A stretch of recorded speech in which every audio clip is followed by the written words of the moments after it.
We're always happy today. Ask me in 5 years if I'm happy. Did Santa stop by? You talked about Santa yesterday. Yeah, I mean, we tried to do a few things. I think Mark told you we were pretty active, but it takes two partners to dance, and we couldn't find a dance partner. We're really excited about our draft picks today, especially, in the first round, we addressed a need and a player that I think is going to fit into our lineup. And the second round, I think we had an outstanding second round with those three picks. It's funny because we, before a draft, every year we hear that teams are looking for the best player available. And after the draft, we hear that the guy is fitting, is there to fill a need. Well, like I told you before the draft, that there's a lot of parity amongst prospects. I mean, the player that we took with our first pick, yes, he fills a need, but he's also a good hockey player. What was as a guy who was involved in development as well, what do you think is the best way to go for McCarron next year? Well, that's not up to me anymore. Marty Lapointe's department. What was your degree of surprise to see that Fucale was still there in the second round? Very surprised and excited and happy, and I guess Santa left us an extra present under the tree. And why risking him at 36 instead of go 34 right away? Calculated risk of who picked between us. That's a good question. Yeah. There is a ranked list that Jordan Subban might have been on your list. Missed him by one. Can't tell you where, but I think we can figure out where you missed it. A couple of the guys we probably don't know much about. The Finnish guy, small guy, but skilled player. yeah, he's 5'11", but he's a world-class player. He was the go-to guy. He was the leader of the Finnish under-18 team, their best player, their best forward. And he's already playing in the Finnish Elite League last season and producing. He's a goal scorer, character guy, really, really good hockey sense. He needs time, but he has time over there, and he's already playing in the Men's Elite League. Reway? Yeah. He's a home run swing. I think if you talk to his coach in Gatineau, he'll tell you a lot of good things about him. Yes, he's undersized, but so was Gallagher when we picked him. At this time, a few years back, he's got that grit that you need to survive as a small player. Is it fair to say he's the same type of player, or he's not as Well, I don't want to compare players, but he's got that fiery, gritty attitude. And he's a heck of a talent. You drafted a goalie and a half because Yeah, whoever was at our combine, you might have saw Connor Crisp out there. I don't know if you knew who he was, but he's a heck of an athlete, and he's tough. Yes, we addressed the need drafting him. At some point, you have to. Sorry. You didn't in that same round. You went after two guys that were undrafted, second year of eligibility. Right. So it's those guys. Obviously, both he and Andrew Getty showed enough progress over the season. Yeah. Well, there's only 7 rounds in the entry draft now, so some of those guys squeak through the cracks. Some of them develop later on.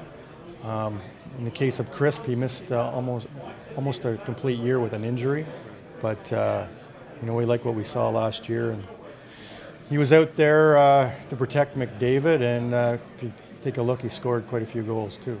Just curious to know, what was your evaluation of Valentin Zikov, a guy from Bacone? Zikov? Yep.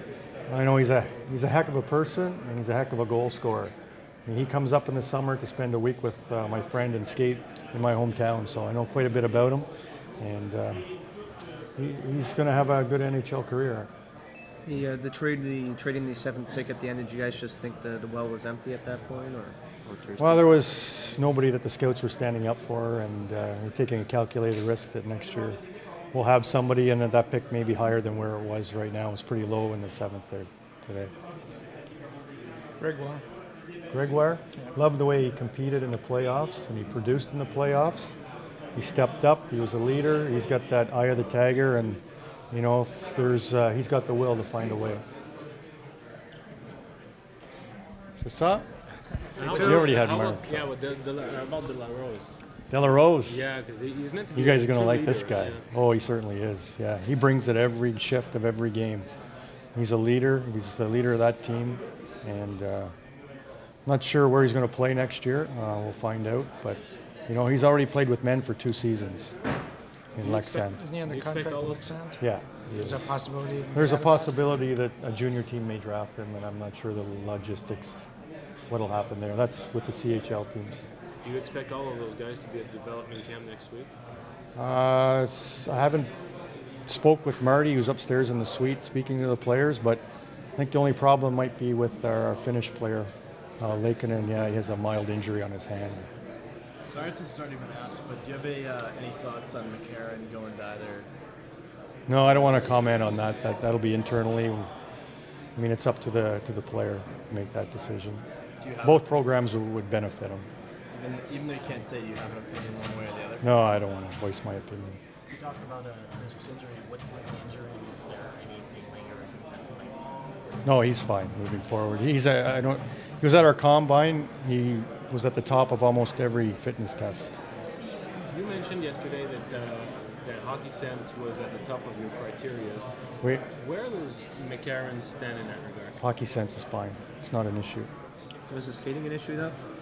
Definitely not. For a big man, he skates well. Really well. Do you feel like he seems to be like toughness, and obviously in the U.S. league, it's not something he can really. Now he plays internationally too. I mean, when his team played against college teams, against men, he played with a lot of physicality.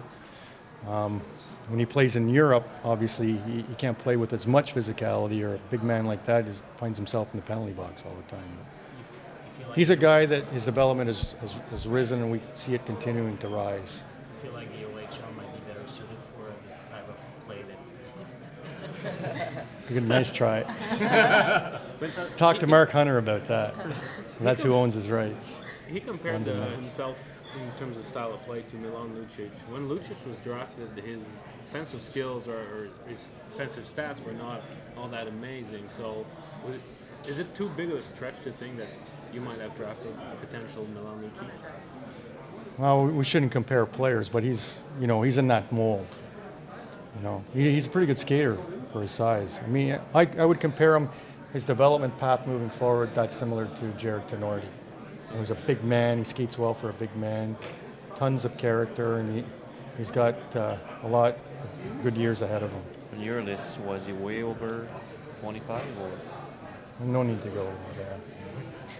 Trevor, I'm sorry if this is asked, but what was it like for you to approach a draft where there was a specific need that you guys were looking to address rather than in general? Well, when you pick at 25, I mean, you can consider that more.